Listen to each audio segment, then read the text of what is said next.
올해 2020년을 이렇게 말합니다. 하나님께서 내게 주신 기적의 해라고 말합니다. 이유는 지난 1월부터 4월까지 세계 최고 권위의 학술지에 논문이 잇따라 게재되면서 표지를 장식했습니다. 세계 최고 권위의 학술지에 네이처, 또 네이처 머티리얼스, 또 네이처 나노 테크놀로지, 그리고 사이언스. 사실 이공계 계통에 다니는 사람들, 또 연구원을 비롯한 교수들은 이 네 개의 학술지에 하나만 자기 논문이 게재돼도 최고의 영예로 여깁니다. 그런데 현대칸 교수님은 네 개의 논문에 표지를 장식하기에 이르렀습니다. 이것만 보면 정말로 그의 삶이 평탄하다, 정말로 하나님 복 주셨다고 볼 수 있겠습니다. 그러나 그렇지가 않습니다. 그의 지난 삶은 실패와 좌절의 연속이었습니다. 90년 초에 미국에서 박사과정 2년차 때 연구를 하는데 이게 잘 안 되는 거예요. 그때 어떤 느낌을 받았냐 하면은 내가 지금 콘크리트 벽에 머리를 찍고 있는 느낌을 받았대요. 여러분, 벽에 머리를 박아 보십시오. 이건 안 되는 거예요. 정말로 미국에 올 때는 국비를 받아가지고 뭔가 열매가 있을 거라고 왔는데 연구하고 연구해도 열매가 없는 거예요. 자존감이 무너질 대로 무너졌습니다. 그래서 학위를 받고 이제 서울대 교수로서 이제 2년 차를 맞이했습니다. 그때 정부에서 창의 연구 사업으로 10억짜리 프로젝트를 이렇게 제시를 했는데 거기 지원을 했습니다. 그런데 아주 보기 좋게 떨어지고 말았습니다. 그 외에도 연구실에서 실험을 하고 연구할 때마다 실패하고 좌절한 적이 반복되었습니다. 한두 번이 아니었습니다. 그의 인생은 정말로 실패와 좌절이었습니다. 그런 것이 반복되었는데 그가 낭망하지 않고 다시 일어서고 다시 시작할 수 있었던 것은 말씀을 붙들었기 때문입니다. 그가 붙들었던 말씀이 로마서 8장 28절입니다. 우리가 알거니와 하나님을 사랑하는 자, 곧 그의 뜻대로 부르심을 입은 자들에게는 모든 것이 합력하여 선을 이루느니라. 그는 정말로 내 인생 정말 안 되겠다, 실패다, 좌절이다라고 생각했지만 그때마다 낭망치 않고 이 말씀 붙들었어요. 그는 지금도 이 말씀 붙들고 있고 혹시나 실패와 절망 가운데 있는 많은 사람들 만나면 말씀 붙들라고, 말씀 붙들면 다시 시작할 수 있다라고 권면하고 있습니다. 사랑하는 성도 여러분, 지난 한 주간의 삶을 돌아보십시오. 실패하였습니까? 좌절하여서 낭망하고 있습니까? 정말로 콘크리트 벽에 머리를 찢는 것 같은 일상의 답답함이 여러분의 육체와 마음을 짓누르고 있습니까? 그래서 나는 안 돼, 나는 정말로 안 되는 사람이야, 도저히 일어날 수 없는 깊고 깊은 수렁으로 들어갔습니까? 우리는 지금 이 시간 말씀 앞에 있습니다. 다시 말씀 앞에 서서 말씀을 붙들 수 있기를 바랍니다. 말씀은 열매를 맺습니다. 말씀은 썩은 씨가 아니라 썩지 아니할 씨이기 때문입니다. 너희가 거듭난 것은 썩어질 씨로 된 것이 아니요 썩지 아니할 씨로 된 것이니 살아있고 항상 있는 하나님의 말씀하로 되었느니라. 말씀은 썩은 씨가 아닙니다. 썩지 아니하는 씨입니다. 그래서 열매가 있습니다. 어떻게 하면 우리의 삶 가운데 말씀의 열매를 맺을 수 있을까요? 오늘 이 시간 말씀을 통해서 우리 삶 가운데 말씀의 열매를 맺을 수 있기를 주님의 이름으로 축복합니다. 첫째, 열린 마음은 말씀의 열매를 맺게 합니다. 우리 한번 따라해 봅시다. 마음을 엽시다. 마음을 엽시다. 네, 마음을 여십시오. 바울과 실라가 데살로니가에서 복음을 전하였을 때 유대인들이 소동을 일으켰습니다. 데살로니가 그리스도인들은 바울과 실라를 안전한 곳에 일단 피신시켰습니다. 그리고 밤을 기다렸어요. 밤이 되었습니다. 데살로니가에서 있는 그리스도인들이 바울과 실라를 데살로니가에서 80km 떨어진 베레아라는 도시로 보내었습니다. 바울과 실라가 밤에 80km를 걸어서 베레아에 도착합니다. 그들이 밤새 80km를 걸어서 도착한 베레아에서 가장 먼저 한 일이 무엇이냐, 이것입니다. 회당에 들어가서 복음을 전하였습니다. 도시가 다르지요, 데살로니가와 베레아. 그러나 선포되는 복음은 동일했습니다. 왜냐하면 바울과 실라 안에 복음이 살아 움직이고 있었기 때문입니다. 바울은 시간이 있든지 없든지 장소가 어딘지 상관이 없습니다. 복음을 들어야 할 사람이 있다면 사실 몰라요. 누가 하나님께서 예정하고 선택한 자인지는 몰라요. 누가 영생을 주시기로 작정된 자인지 몰라요. 그러니까 어디에 가든지 사람을 만나면 복음을 전하는 거죠. 베레아 사람들이 바울이 전한 복음에 어떻게 반응했습니까? 함께 11절 말씀을 읽겠습니다. 베레아에 있는 사람들은 데살로니가에 있는 사람들보다 더 너그러워서 간절한 마음으로 말씀을 받고 이것이 그러한가 하여 날마다 성경을 상고함으로, 너그러운이라는 말은 편견이 없는 이라는 말이에요. 또 하나는 마음이 열린입니다. 그래서 너그러운 마음은 열린 마음입니다. 사도행전의 저자 누가는 데살로니가의 사람들도 열린 마음으로 말씀을 받았다라고 합니다. 그런데 베레아의 사람들은 그들보다 더 마음을 열어놓고 말씀을 받았다라고 기록하였습니다. 데살로니가 사람들 중에는 열린 마음으로 말씀을 받은 유대인들이 있지만 더 많은 유대인들이 말씀을 받지 않았기 때문입니다. 그러나 베레아 사람들은 열린 마음으로 말씀을 받았습니다. 말씀의 열매를 맺기 위한 첫 번째 방법이 열린 마음입니다. 마음을 연다는 것이 쉬운 일이 아닙니다. 낯선 사람을 보고 낯선 장소에 가서 마음을 연다는 거 참 어렵습니다.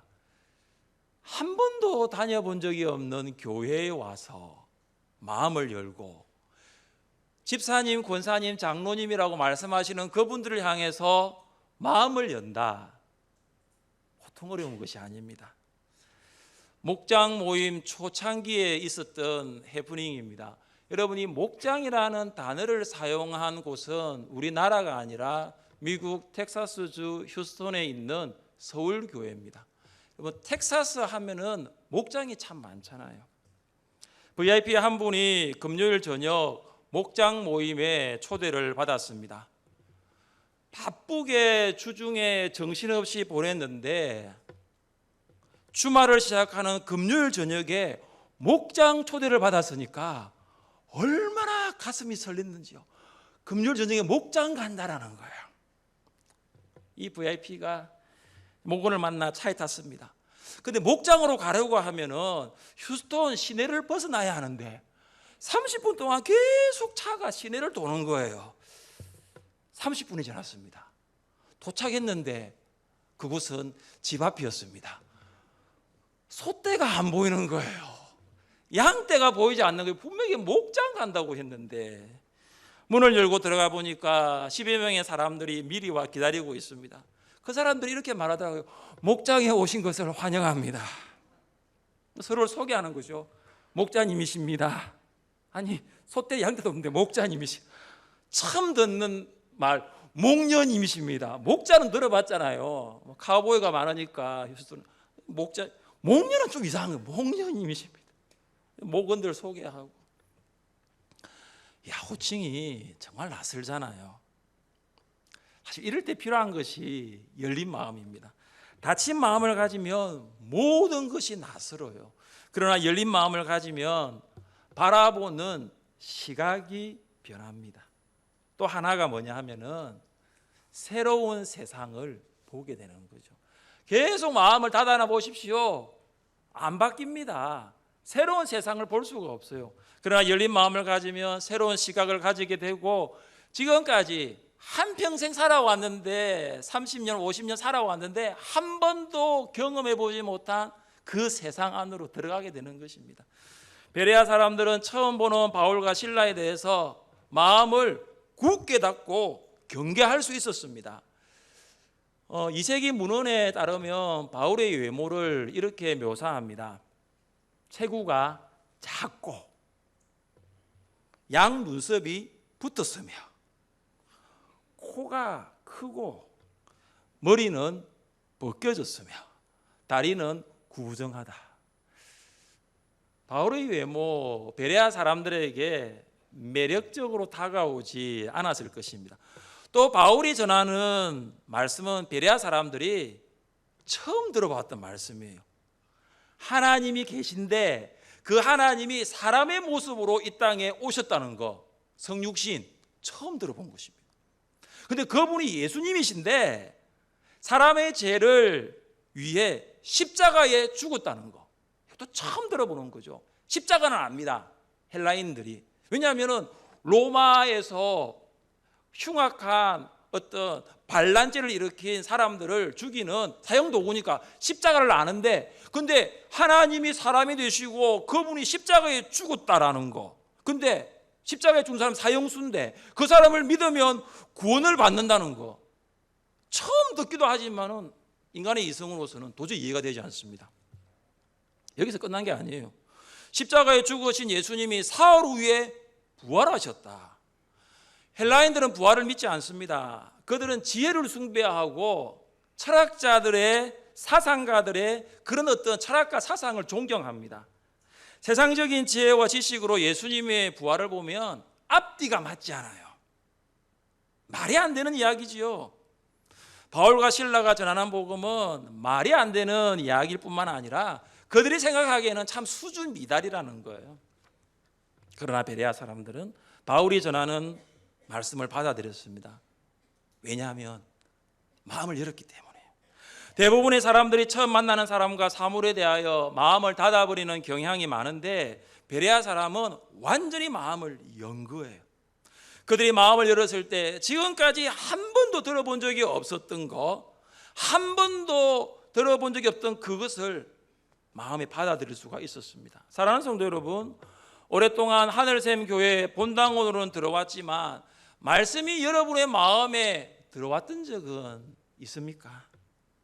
가정의 평안을 위하여 부부가 함께 교회에 나왔는데 설교 시간에 딴 생각하면서 30분이 흘러 보낸 적 있으십니까? 직장의 지인이 교회 다니는 사람인데 그 사람 때문에 받은 상처와 배신이 있어서 교회라는 곳은 정말로 생각하고 싶지도 않고 억지로 교회 나왔는데 과연 그 말씀이 진짠가, 그런 의심을 가지고 들어보신 적이 있습니까? 이런 성도가 있다면 마음을 여십시오. 마음이 닫혀 있으며 말씀은 결코 마음 안으로 들어올 수가 없습니다. 마음이 닫혀 있으며 마음밭에 말씀이 뿌리 내리지 못합니다. 마음을 여십시오. 마음을 열면 지금까지 들리지 않았던 말씀이 들리게 될 것입니다. 마음을 열면 지금까지 볼 수 없었던 세상을 보게 될 것입니다. 말씀의 열매를 맺기를 원하십니까? 마음을 여시고 말씀의 열매를 맺을 수 있기를 간절히 바랍니다. 둘째, 사모하는 마음은 말씀의 열매를 맺게 합니다. 따라해 봅시다. 말씀을 사모합시다. 말씀을 사모합시다. 베레아 사람들은 간절한 마음으로 말씀을 받았습니다. 사모하는 마음으로 말씀을 받은 것입니다. 데살로니가 사람들은 시기하여 불량배들을 동원하고 바울과 실라를 공격했는데 베레아 사람들은 그렇게 하지 않았습니다. 한 말씀이라도 더 받으려고 사모한 거예요. 사모하는 마음으로 말씀을 받는 것이 어렵습니다. 왜냐하면 우리의 마음이 늘 그 마음이 아니기 때문이에요. 성경은 말씀을 듣는 사람에게 네 가지의 마음이 존재한다라고 합니다. 길가, 돌, 가시떨기, 좋은 땅입니다. 우리는 이 네 가지 밭이 각각 따로 있는 것으로 생각하기 쉬운데 그렇지가 않아요. 공존합니다. 농사 지어보신 분들 알잖아요. 같은 밭인데 거기에 딱딱한 길가도 있고 돌도 있고 가시도 있고 좋은 밭도 있는 거예요. 농부는 밭 한가운데로 걸어가면서 손에 씨를 한 움큼 잡고 그 씨를 뿌립니다. 팔레스타인 농사 방법입니다. 농부가 뿌리는 씨는 좋은 씨예요. 어떤 농부도 나쁜 씨를 뿌리는 농부가 없죠. 열매를 지금 기다리는데 어떻게 나쁜 씨를 뿌리겠습니까? 그런데 열매는 밭에 따라 다르다는 것 아십니까? 좋은 씨가 길가에 떨어집니다. 그런데 열매를 맺지 못합니다. 길가 마음을 가진 사람은 열린 마음이 아니라 닫힌 마음을 가진 사람이기 때문입니다. 마음이 닫혀 있으니 말씀에 관심이 없습니다. 나와 상관이 없다라는 거예요. 마음이 닫혀 있으니 말씀이 마음 안으로 들어오는 것이 만무합니다. 길가 마음을 가진 사람은 여기에서 끝이 아닙니다. 사탄의 방해가 있어요. 사탄이 말씀을 빼앗아 가버립니다. 사탄은 우리가 말씀 받는 것을 가장 싫어합니다. 그래서 말씀을 듣는 시간에 온갖 방해를 다 합니다. 말씀에 집중하지 못하도록 딴 생각을 하게 만듭니다. 말씀을 듣는 시간에 휴대폰이 울리는 이유도 여기 있습니다. 아직 2부 예배 시간에 휴대폰이 울리지 않았습니다. 예배 시간 끝까지 울리지 않으면 좋겠는데요. 휴대폰이 울리면 저도 순간 말씀을 잠깐 놓쳐요. 1초 딱 놓쳐요. 주변 사람들은 누가 지금 울리지요? 빨리 그 줄은 거의 지금 이제 정신이 지금 뭐 없어요. 주변 사람들은 어떤 때는요 30초까지 울리더라고요. 지금 핸드폰이 울리면서 말씀도 들어오고 있는데 날아가 버려요. 마스크가 말씀을 방해할 수 있습니다. 마스크를 쓰면 답답합니다. 말씀에 집중하지 못하도록 합니다. 산소가 부족합니다. 그래서 갑자기 머리가 무거워집니다. 내가 몸 안에 있는지 내가 몸 밖에 있는지 하면서 목사님은 뭐라고 앞에서 이야기하시는데 자꾸 고개가 넘어갑니다. 그럴 때는 약간 마스크를 들으셔도 됩니다. 신선한 공기가 코 안으로 주입되면 머리는 금방 맑아질 것입니다. 참지 마세요. 막 참으면서 지금 마스크와 싸우러 온 게 아니잖아요. 지금 그때 살짝 올려주셔도 됩니다. 괜찮아요. 좋은 씨가 흙이 얕은 돌에 떨어집니다. 그냥 돌이 아니에요. 돌 위에 흙이 있는데 흙이 얕아요. 돌 위에 흙이 있어 싹은 틔울 수 있지만 해가 돋은 후에는 뿌리가 내리지 못해 금방 말라버립니다. 말씀을 받았는데 환란이 있는 거예요. 박해가 일어납니다. 그래서 열매가 없는 것입니다. 이것이 뭐냐? 외부적인 압력이에요. 나는 열매를 맺고 싶습니다. 그런데 자꾸 다른 사람이 방해하는 거죠. 배우자, 자녀, 직장인, 뭔가 내가 말씀의 열매를 맺는 데 있어서 압박이 들어오는 거예요. 좋은 씨가 가시 떨기 위해 떨어집니다. 가시 떨기 위해 떨어진 씨는 자랍니다. 그런데 자라다가 가시가 막아버려요. 말씀을 들었는데 염려가 생긴 거예요.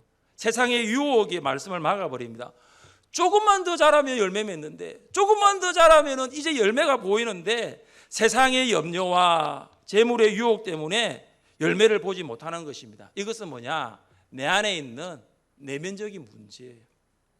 조금만 더 하면 되는데 그래서 그것이 가시가 되어서 더 이상 자라지 못하도록 막아버리는 것입니다.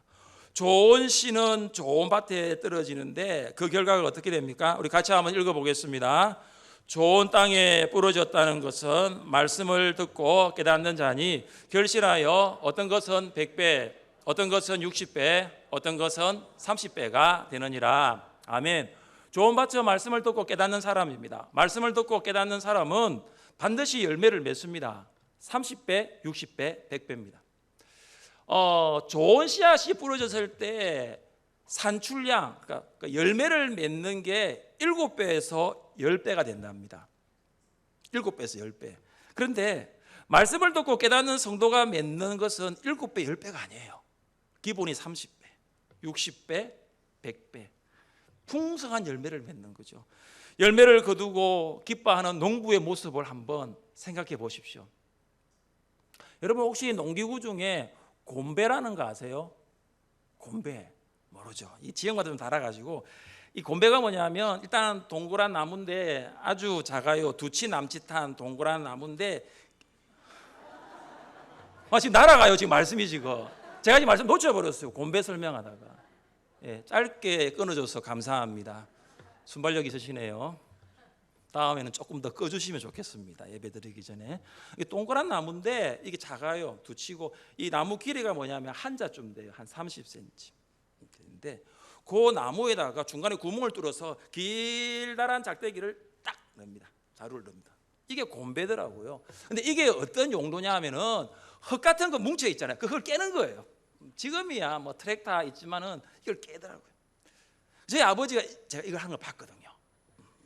이게 왜냐하면 씨앗이 들어갈 리가 없잖아요. 딱딱한 그 돌과 같은 흙이 어떻게 들어갑니까? 이걸 잘게 부수는 거죠. 가루를 내다시피 하는 거죠. 우리의 마음이 길가 돌 가시떨기와 같다면 하나님 아버지께서 우리의 마음을 좋은 밭으로 만들어 주시기를 원하는 거예요. 사탄의 방해가 있습니다. 외부적인 압력이 있고요. 그거 다 극복해도 내면적인 복잡한 문제가 있습니다. 그 모든 것을 극복하고 하나님의 말씀을 사모함으로 받을 수 있기를 바랍니다. 바울이 전한 복음은 베레아 사람들이 처음 듣는 말씀이었습니다. 그러나 그들은 말씀 받기를 사모하였습니다. 여러 가지 주변의 환경과 문제를 극복하였습니다. 말씀에 대한 사모함이 말씀을 듣지 못하게 만드는 환경을 압도해 버리는 거예요. 말씀을 사모하면 말씀을 듣지 못하게 만드는 환경 또한 사라지게 될 줄 믿습니다. 우리 안에 있는 세상의 염려, 유혹 또한 말씀을 사모하는 우리를 방해할 수 없습니다. 말씀을 사모한 성도의 고백입니다. 같이 한번 읽어볼까요? 내가 주의 계명들을 사모함으로 내가 입을 열고 헐떡였나이다. 여러분 이 말씀 읽어보신 적 있으세요? 물론 성경을 읽어보신 분은 아시겠지만 제가 이 말 다시 보니까 이런 말씀이에요. 내가 입을 열고 헐떡였나이다. 배고픈 사람, 목마른 사람이 물을 달라고 밥을 달라고 헐떡이는 것처럼 얼마나 시편 성도가 말씀을 사모했으며 헐떡였나이다. 저는 이 시인의 모습을 보면서 나는 정말로 말씀을 사모하며 헐떡이고 있는가? 나는 정말로 말씀을 사모하고 있는가? 보게 되었습니다. 학생은 합격을 사모합니다. 군인은 제대를 사모합니다. 신부는 신랑을 사모합니다. 우리 어제 임설기 자매 결혼을 했는데요. 우리 임채용 집사님이 이제 설기 자매를 이렇게 같이 이렇게 입장을 했는데 보통 신부는요 결혼 처음 하니까 긴장도 하고 이렇게 참 또 부모님을 이제 떠나야 되니까 마음이 슬프기도 한데 어제 임설기 자매는요 너무 밝은 거예요. 얼굴이 너무 환한 거예요. 제가 그런 신부 처음 봤습니다.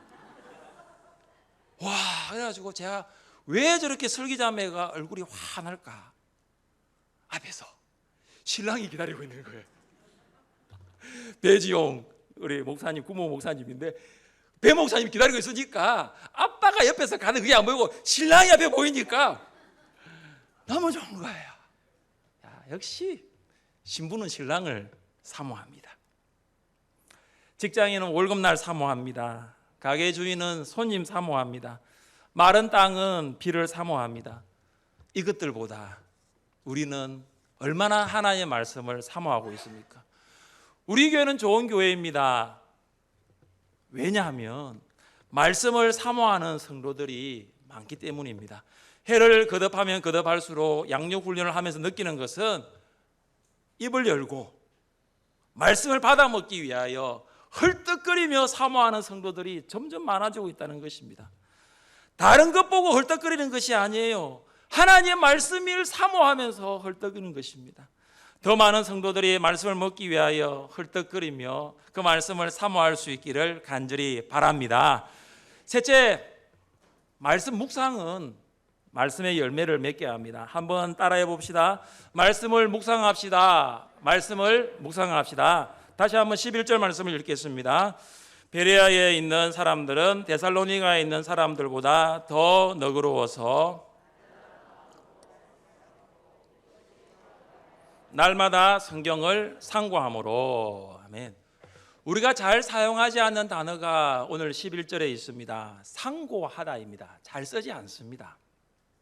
상고하다는 헬라어 아나크리노인데 영어는 이그제민이랍니다. 이그제민. 보통 이 이그제민이라는 이 단어는 논문에 많이 씁니다. 논문 제목에 이그제미네이션, 이그제민 많이 씁니다. 왜냐하면 어떤 한 대상을 자세하게 조사하고 검토하는 데서 이 단어가 나옵니다. 베레아 사람들은 열린 마음과 사모하는 마음으로 말씀을 들었습니다. 많은 성도들이 말씀을 듣는 것으로 끝나버릴 때가 많아요. 말씀을 듣는 것으로 내 할 일 다 했다라고 생각하는 거지요. 그리고 덮어버립니다. 주일에는 목장 나눔지에 밑줄을 채웁니다. 그런데 정작 목장 모임 갈 때는 그걸 가져가지 않아요. 다시 보지 않죠. 그러나 베레아 사람들은 말씀을 듣고 대충 넘어가지 않았던 것입니다. 그들은 말씀이 사실인지를 알아보기 위하여 조사하고 검토했습니다. 베레아 사람들 굉장히 이성적이고 합리적인 사람들입니다. 그런데 그 이성과 그들이 가지고 있는 사고를 가지고 말씀을 판단하지 않았습니다. 그들은 구약 성경을 가지고 바울이 전한 복음이 정말 사실인가 확인했던 거예요. 여러분, 성경을 확인하기를 원하십니까? 그러면 성경 가지고 성경 확인하세요. 여러분, 다른 것 가지고 성경 확인하면요, 성경은 사실로 안 보입니다. 그러나 성경 가지고 성경 확인해 보십시오. 성경으로 성경을 해석해 보십시오. 말씀을 사모하는 마음으로 받는 것은 참 중요합니다.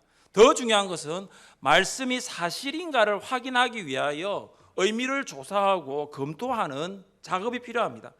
말씀의 의미를 조사하고 검토하는 것을 우리는 두 글자로 묵상이라 부릅니다. 묵상은 관찰, 해석, 적용을 통하여 본문을 보고, 먼저 본문을 봅니다. 관찰을 통해서 본문을 보고, 그 다음 해석을 통하여 본문의 의미를 판단하고, 마지막 적용을 통하여 그 본문을 실천합니다. 베레아 사람들이 한 것이 바로 묵상입니다. 왜 사람들이 말씀을 듣는데 믿을 수 없다라고 말합니까? 묵상하지 않기 때문입니다. 왜 사람들은 말씀을 듣는데 말씀을 믿지 않습니까? 묵상하지 않기 때문입니다. 말씀을 보려고 하지 않습니다. 그 의미를 알아보려고 하지 않습니다. 말씀을 실천하려고도 하지 않습니다. 그리고 그들이 내린 결론, 성경 거짓이다. 그렇게 결론 내립니다. 말씀을 묵상하기 위하여 조금 더 본문 안으로 들어가면 좋겠는데, 말씀을 묵상하기 위하여 조금 더 말씀의 의미를 알아보면 좋겠는데, 그런 노력하지 않습니다. 한국의 그리스도인들이 말씀을 들을 때 잘하는 것이 한 가지가 있습니다. 뭡니까? 잘하는 게 한 가지. 말씀을 들을 때 뭐합니까? 아멘. 아멘. 한국교회 성도들이 말씀을 들을 때 아멘 잘합니다. 그런데 잘 보십시오. 아멘은 말씀 들을 때뿐이에요. 내가 뭐 때문에 아멘을 했지? 아멘한 말씀이 기억이 안 나요. 말씀이 정말로 사실인지를 확인하려고 하지 않기 때문이에요. 이것을 어떻게 알 수 있을까요? 질문하면 모른다라는 거죠. 모르기 때문에 목사님 저에게 질문하지 마세요 그러더라고요. 목자 모임 할 때 1평원, 2평원, 3평원 왔는데 제가 한 번은 놓쳐버렸어요. 왜냐하면 1평원 했나 2평원 했나 왜 순수대로 돌아가니. 그래서 제가 1평원한테 갔습니다. 1평원 오늘 제가 이렇게 목장 나눔지를 가지고 물어보는데 1평원에서 그냥 가만히 있으면 되는데 목사님 저희 지난번에 했는데요 그러더라고요. 이게 뭐냐 하면은 묻지 마세요. 목사님 저에게 물어보지 마세요. 저는 대답할 수가 없습니다. 제가 강도사로 중고등부를 섬길 때의 일입니다. 교사들과 함께 여름 수련회를 준비하였습니다. 성경 공부는 질문과 답이었습니다. 학생들이 물으면 선생님이 답을 해야 되는 거죠. 그걸 제가 하는 것입니다. 제가 물으면 선생님들이 답을 하셔야 됩니다. 그런데 저는 그때 섬겼던 중고등부 교사들의 수준을 알고야 말았습니다. 당연히 대답할 것으로 기대했던 질문 대답을 못 하시더라고요. 대답을 하긴 했는데 굉장히 주관적이고 경험적이고 개인적이었습니다. 이런 질문을 했던 걸로 기억납니다. 왜 하나님께서는 에덴 동산에 선악을 알게 하는 나무를 두셨습니까? 말을 많이 해요. 답이 아니었습니다. 여러분은 왜 하나님께서 에덴 동산에 선악을 알게 하는 나무를 심으셨다고 생각하십니까? 사랑하는 성도 여러분, 말씀을 묵상할 수 있기를 바랍니다. 베레아 사람들처럼 날마다 매일 말씀을 묵상할 수 있기를 바랍니다. 말씀을 묵상한 결과가 어떻게 되었습니까? 함께 12절 말씀을 읽어보겠습니다. 12절입니다. 그 중에 믿는 사람이 많고 또 헬라의 기부인과 남자가 적지 아니하나. 아멘. 그 중에 믿는 사람이 많았다는 것은 유대인들 중에 많은 유대인들이 예수님을 믿었다는 거예요. 데살로니가에서는 소수의 유대인들이 예수님을 믿었지만 베레아는 달랐다는 것입니다. 또 많은 헬라의 귀부인들과 또 헬라인 남자들도 예수님을 믿었습니다. 보십시오. 이것이 바로 예수님께서 말씀하신 30배, 60배, 100배의 열매 아닙니까? 말씀을 전한 수는 몇 사람 되지 않습니다. 그러나 열매가 너무 많은 거예요. 우리 교회 안에도 말씀을 묵상하는 사람들이 많아질 수 있기를 바랍니다. 목장 안에서 말씀을 묵상하는 목원들이 많아질 수 있기를 원합니다. 주일학교 안에서도 말씀을 묵상하는 교사들이 많아질 수 있기를 바랍니다. 가정에서도 말씀을 묵상하는 부모가 있기를 바랍니다. 직장에서도 말씀을 묵상하는 여러분 될 수 있기를 주님의 이름으로 축복합니다. 사랑하는 성도 여러분, 여러분 어디까지 왔어요? 열린 마음으로 말씀을 받는 곳까지 왔습니까? 사모하는 마음으로 말씀을 받는 자리까지 왔습니까? 아니면 말씀을 묵상하여 정말로 말씀이 사실인가를 알아보려고 하는 곳까지 왔습니까? 1840년 영국 런던의 한 옷 가게에서 있었던 일입니다. 세상의 눈으로 보면 이 옷 가게에서 일하는 점원, 일하는 사람, 보잘것없는 사람입니다. 그러나 그는 말씀을 사랑해서 매일 말씀을 읽었습니다. 말씀을 묵상한 거예요. 오늘날로 말하면 이것을 큐티라고 부를 수 있습니다. 그러던 어느 날 그가 자신의 인생을 바꾸는 말씀을 읽게 됩니다. 이 말씀입니다. 너희가 만일 내가 전한 그 말을 굳게 지키고 헛되이 믿지 아니하였으면 그로 말미암아 구원을 받으리라. 고린도전서 15장 2절 말씀입니다. 이 말씀을 읽는데 어떤 생각이 드냐면 이거다라는 거예요. 정말로 이 말씀이다. 아까 현택한 교수 로마서 8장 28절 말씀처럼 이 점원이 성경이 있는데 와 고린도전서 15장 2절 이 말씀이다. 그 말씀을 딱 붙들었어요. 그리고 나같이 옷가게에서 일하는 정말로 보잘것없는 힘도 없고 백도 없고 아무것도 없는 보잘것없는 나도 하나님 말씀 붙들면 하나님께 쓰임 받을 수 있어. 나도 하나님 말씀 붙들면 하나님 나를 사용해 주실 거라고 난 믿어. 이런 확신이 든 거예요. 그리고 그가 한 일이 뭐냐면 몇몇 청년들을 불러가지고 주말마다 말씀을 묵상하는 모임을 갖기 시작합니다. 그것이 바로 YMCA의 시작이 되었습니다. 그가 누구냐면 조지 윌리엄입니다. 사랑하는 성도 여러분, 기억하십시오. 말씀을 대충 읽고 대충 듣고 흘러버리는 사람에게는 말씀은 역사하지 않습니다. 그러나 말씀을 붙드는 사람, 말씀을 열린 마음과 사모한 마음을 가지고 말씀을 묵상하는 사람에게는 반드시 말씀의 열매가 있습니다. 열린 마음과 사모하는 마음을 가지고 매일 말씀을 묵상하는 여러분 될 수 있기를 주님의 이름으로 축복합니다. 우리 자리에 일어나셔서 함께 시간 찬양하겠습니다.